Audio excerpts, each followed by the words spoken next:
Hey, Egg Teacher Thoughts here, coming at you with another video. It's time for us to look at putting our wiggle wire channel on our greenhouse so that we can hold on our poly roof. So we are going to be using a visqueen or a flexible poly, whatever you want to call that, for our roof. We're using 3.5 mil, which should be plenty thick enough for our roof for at least one winter. It cost me, I think, about $15 for a 10 foot by 20 foot roll. That should be plenty of poly for us for our project because we have an 8.5 foot long greenhouse. So we can put the 10 foot this direction and the 20 should go over and back just fine. So I'm going to start working on that, but first we got to put our channel up, and I'll kind of explain this process as we go through, but kind of saving the best for last. So this is my last little run of this to do. Figured it's perfect for a video so that you can see how this goes on and really kind of how it works, how it functions, and then we'll talk about where you can find this for you to build a greenhouse of your own. Now, it is the most expensive option for securing a poly roof. However, it's the most secure and probably about the easiest and least frustrating. So let me bring you on in close. I'll show you what we're going to do, and then we'll go from there and start installing it. So the wiggle wire extrusion or channel that I have for this is only 6 foot long, so we are going to have to do some seams midway down. I'll show you how to line those up. You can get this probably in about 12 foot lengths. However, to get this here, the way I got it here couldn't be much more than 6 foot, so it's all gotten caught up into 6 foot sections. That's okay. This stuff splices and cuts real easy. So what I'll do is kind of show you how I mount that, how I figure it out, and we'll keep going. So on my wiggle wire channel, and wiggle wire I believe is a brand name. This is Wire Lock is the name for it. I want to make sure that I'm at the top of the board here. I don't want to have it any space up here, so I'm making sure it's up at the top. With this, we do need to put fasteners in here in case, in other words, screws in here to make sure that it's going to fit just fine. And really, as we're doing these, I'm going to put a fastener about every foot. So you can use a tape measure, or me, I just kind of eyeball it because I know about how many fasteners I want on here. And the other way to think about it is the only thing holding your roof on is whatever screws you put in here. Granted, they are holding it to the channel, but all of that grip is coming from these few screws, so try not to go more than a foot or so in between screws for your wire lock or wiggle wire channel. Okay, so I've got these marked. We're going to move it over there, and we're going to pre-drill these holes. It makes it a lot easier for the screws that we're going to use. So I like to go through and mark it, then I'll go through and drill it. That way I'm not drilling into my base wood and losing any of my holding or gripping capacity. Okay, sorry about the wind. Whenever a nurseryman thinks about putting poly on a greenhouse, doesn't matter where you are, the wind will kick up, and that's what's going on here. So what we're going to do is we're going to drill a hole in here. In this case, I'm using a 13/64 drill, and I'm going to put a hole in every one of those areas where I marked it. So that's going to be my pre-drill. This does have a little bit of a groove in the center right along in here, and that kind of really acts as a center line for you to do your holes, almost like if you're doing a center punch to put a mark in your material to hold it in and line up the drill bit as you go. So I'm going to go ahead and drill these. So if you're wearing headphones, beware.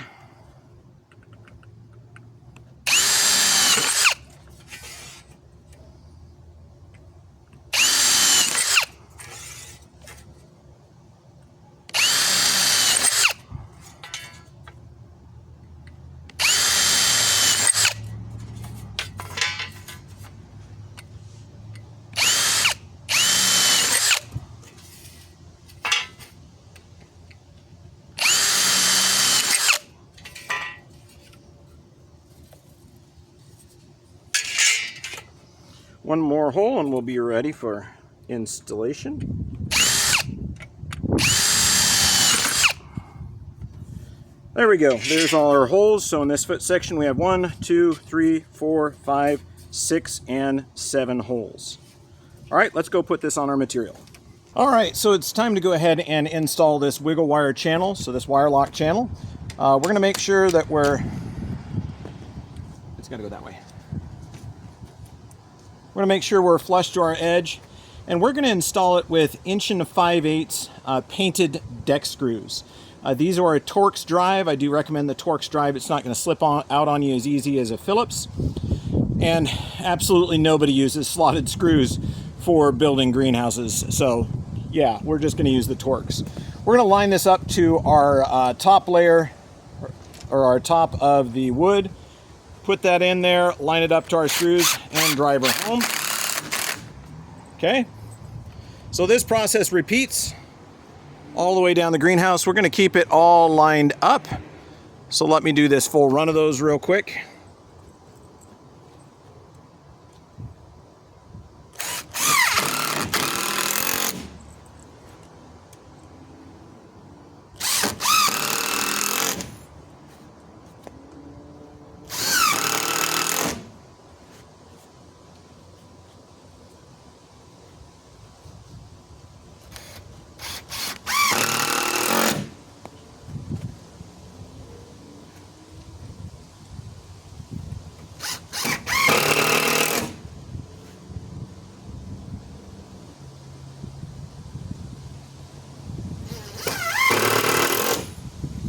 Now, as you can see, that installs really, really quickly. Once you've got those holes in there, it just, you know, hit it with the impact driver and they go home, and puts that channel up really quick.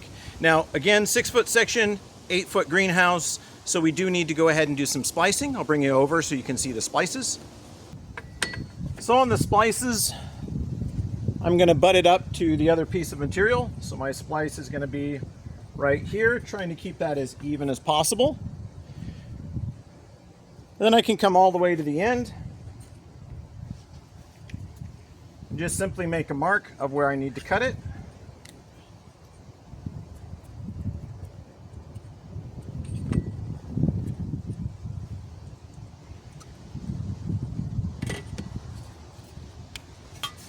We'll take it over to our drill and cutting area, and we'll be ready to cut that in just a moment.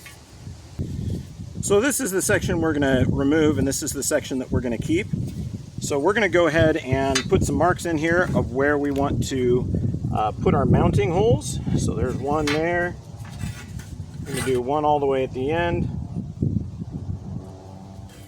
And then we'll probably just evenly space out 2 more holes in here. This one can be down there. Doesn't need to go on that one. Now let me show you a helpful trick. So we're going to go through, so headphone warning again, we're going to drill this.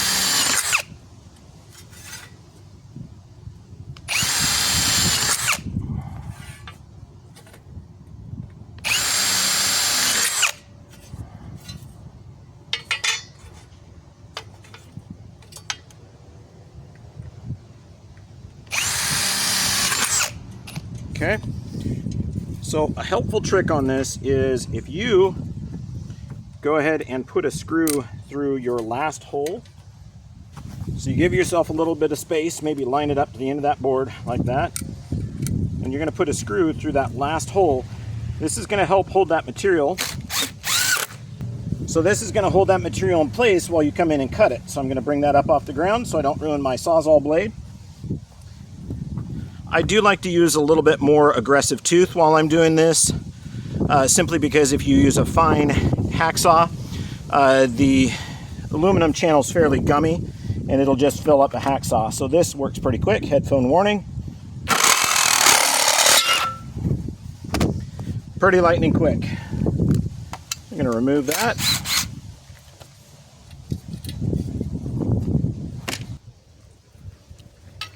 And we'll get you nice and close on this install. You are going to be close to the mic to kind of cut down on the wind. So if you're wearing headphones, make sure you mute those real quick. I'm going to drive this home. So I did make sure that this is fairly lined up. Do the rest of those.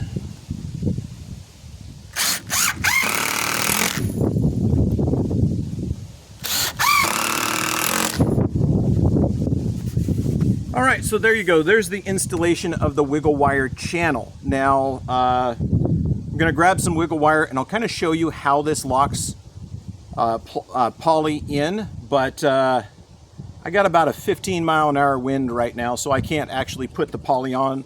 I'll try to do that tomorrow morning. But let me show you how that wiggle wire goes in, and then I'll take you around on a tour of the greenhouse, and you can see how I've made all of my joints and worked with some of the stuff there. I did 2 different techniques, so I can show you those. Okay, I've got my stand-in bunch of poly here. I've got my stainless steel wire lock. You can see from the breeze here, it's moving around enough that it would be tough for me to actually go through and do that. We have gusts every once in a while that are pretty decent. So what I'm going to do is I'll show you how this goes in first, and then we'll go ahead and wire lock in that garbage sack so you can see how it goes. You're going to come in at an angle to start it off, and I always try to make sure that that is going to stick out beyond the end. Or you can actually let's do it that way. Let's tuck it in there. So you can see how I have this angled down. So the wire lock is going down. Then I'm going to get you focused back in there. So I'm going to come in and I'm going to push it up, and I'm going to rotate this and hook that loop in, okay? You see how that went? Okay, push this down. So it goes down in, and I'm going to pull it down, push it in, and rotate it back up. So as you go through, let me do it full speed for you. You just wiggle it back and forth, and then that wire lock forms a zigzag holding that material in. All right, so it locks that wire in, and then it gives it places where there's gaps and where it's being held tight, and it does a really tight air seal on there, which is good because it prevents air loss, so you don't lose a lot of your inflation air. And we'll talk about that later on. We are going to inflate this cover like a balloon, so there's going to be 2 layers of plastic, and we're going to put air in between as our insulation. Okay, so I'm going to go ahead and undo this. So it undoes just the same as it goes in. Just wiggling back and forth. Now let's see if I can do this wire lock in the wind. I'm going to put this in here, and I'm going to lock in my first section. Okay, so I've got my first section in there.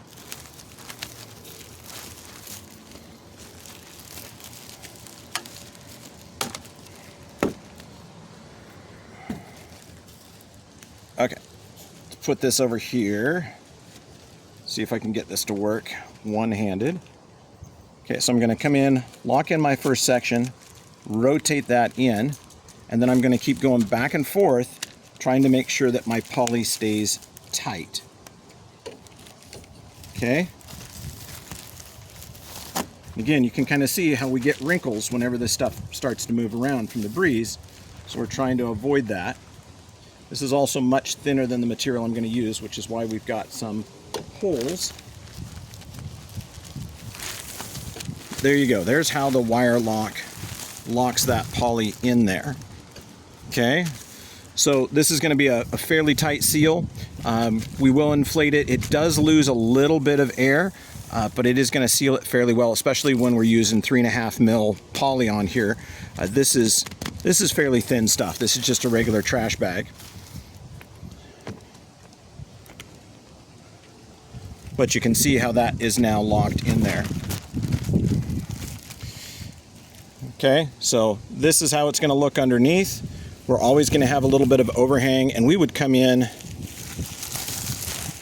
and trim that overhang. I would come in and trim it right about here. So there's a little bit of a gap because I want something to pull on in case my poly stretches, which it will stretch in the heat. You know, it gets over about 160 degrees and it starts to stretch a little, which is why we try to keep our greenhouses cool.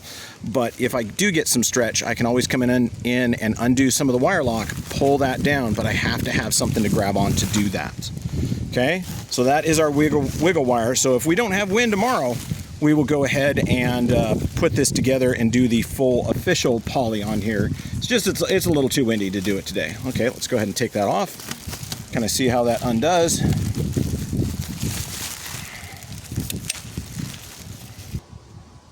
All right, so I'm going to kind of show you some of the joints. So whenever I have a corner like this, I do come in with a piece of sandpaper and I sand those edges so I don't have a space that's sharp that's going to cut my poly. So all of these will get sanded down. I haven't got to these yet. This one, not yet, but I have done a few of the others. There's two theories when it comes to the joints. This is probably the quickest and easiest, where you just do 90-degree cuts and you line them up. That way you're not trying to have to figure out how to put in an angle when you're using a Sawzall. You can cut it with a miter saw if you have a blade that'll cut aluminum and have nice angled cuts, and you can figure all that. It's just right now, this is just a quicker way for me to do that, and I don't have a blade that's really super good at aluminum. The carbide teeth I have, the aluminum tends to stick to it. I just prefer it doesn't do that. So I've got this channel on all of the greenhouse. This section I'm going to, after I'm done with this video, I'm going to start adding the corrugated poly here, so that'll close up that end wall. And then the poly is going to come down and fill up these gaps of anywhere where it's not, you know, the poly will come down to where the straight edge is. That way I'm not having to try to figure out how to get this U-channel on a curved surface. I could have done this with this corrugated material. I just didn't have sections long enough to do that. Okay, so here is more of our U-channel as we're going along, our wiggle wire channel. There's another joint right there. This one lined up fairly good. These have been sanded down, and this is the other theory. Come on, come into focus. There we go. This is the other theory on here as far as angles. You come in and you choose an angled cut, and then you try to line it up with a straight edge. It does work, however, it gets a little iffy when you get up here because you can't have sharp edges where your poly is going to be, because it'll just simply cut your poly, and you don't want that. You don't want to have to try to go through and repair the poly. So this has all been done here. Here's another one of the angled cuts. That's why I do the 90-degree ones. They're so much easier. And then here on the corner, we'll come in and we'll sand all of this so that we don't have to use it. And then the channel goes all the way down.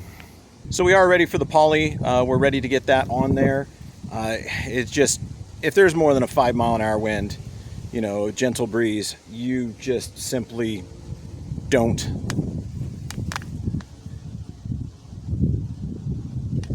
See how those leaves are moving? You just don't do poly in this kind of wind. So it's kind of tough to do the corrugated plastic too. So I'll work on that. But I figured you'd be interested in seeing how that wiggle wire or wire lock channel goes on. Yeah. So hey, thanks for joining me. The channel is keeping up with growing. You know, it is still growing. It is still expanding, and I do appreciate those of you that have joined in and signed on and subscribed. Please share this channel with your friends. We are shortly going to have a membership page, and there'll be more stuff there. And you're getting a sneak peek of basically what's going to become our new YouTube studio, which is going to be this little tiny greenhouse. So I thank you very much for subscribing. So thank you for subscribing. I hope you learned something. I hope you enjoyed. Ag Teacher Thoughts out.